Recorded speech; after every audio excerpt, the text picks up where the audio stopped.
Salut! Je me présente, je m'appelle Lou Trottignon et je suis une personne trans non-binaire.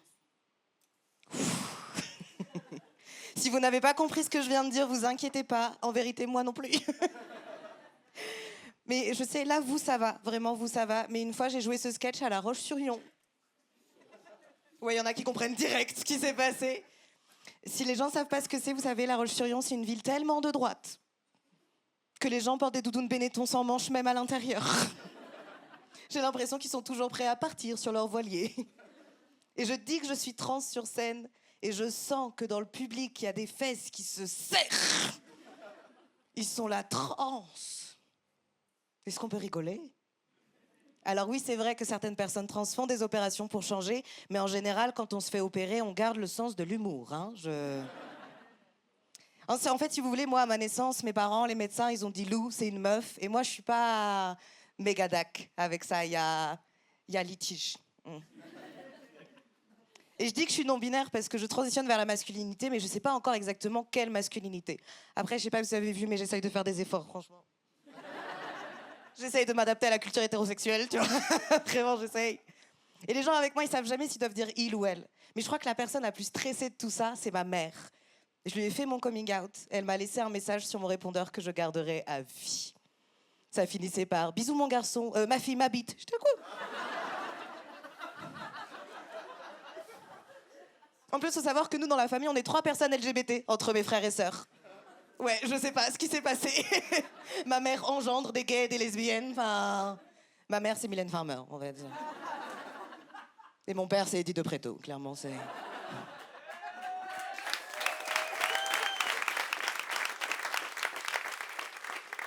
Et là, ça fait 1 an et demi que je prends la testostérone. Vous voyez ce que c'est la testostérone?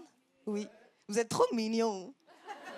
Parce qu'à La Roche-sur-Yon, il y avait 3 mecs au fond de la salle, ils étaient là. Ouais, je vois ce que c'est, ouais. J'en prends en poudre tous les matins sur mes tartines. Après, je fais des pompes.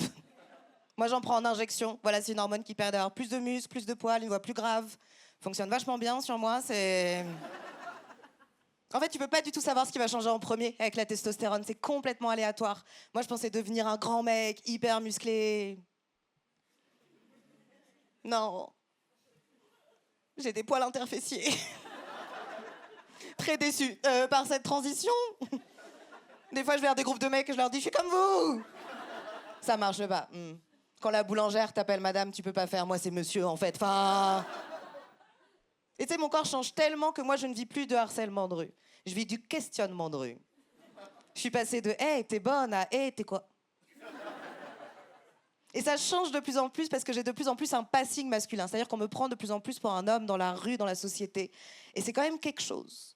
Pour quelqu'un comme moi qui est féministe, antiraciste, de devenir un homme blanc. Un jour, je serai un homme blanc de 50 ans. Il me manque un verre de whisky, du papier journal et l'impossibilité de parler de mes émotions. Je transitionne en mon père. Mais évidemment, ça marche pas comme ça, la transition. On transitionne pas forcément vers la masculinité toxique. Je pense qu'on n'a pas assez de représentation d'une masculinité qui n'est pas toxique, qui n'est pas virile, quoi. Moi, en tout cas, j'essaye de transitionner vers quelque chose qui me parle et je pense que jamais je serai dans la masculinité toxique parce que je me souviens très bien de ce que c'est d'être une femme. Et je sens que des fois, j'ai encore mes réflexes de personne perçue en tant que femme. Des fois, je suis dans la rue, j'ai une capuche, une casquette, et alors là, pour tout le monde, c'est monsieur. Ne cherchez plus, la masculinité réside apparemment dans la capuche et la casquette. Et quand je suis habillée comme ça, je vois les mecs hétéros, ils me font des petits signes de tête. Ils sont là. Et moi, j'ai pas encore les codes de la masculinité, donc à chaque fois qu'ils font ça, je suis là, je comprends pas. Et il y a plein de trucs qui changent comme ça. Par exemple, la colère.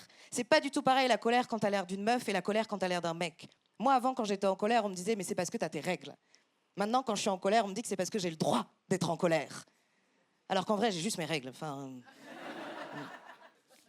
L'autre fois, j'étais dans un bus de nuit. Il y a une meuf qui se fait voler son sac à main. Elle me pointe du doigt, elle me dit « vous, jeune homme, vous qui êtes fort, venez vous battre ». J'étais là « non ».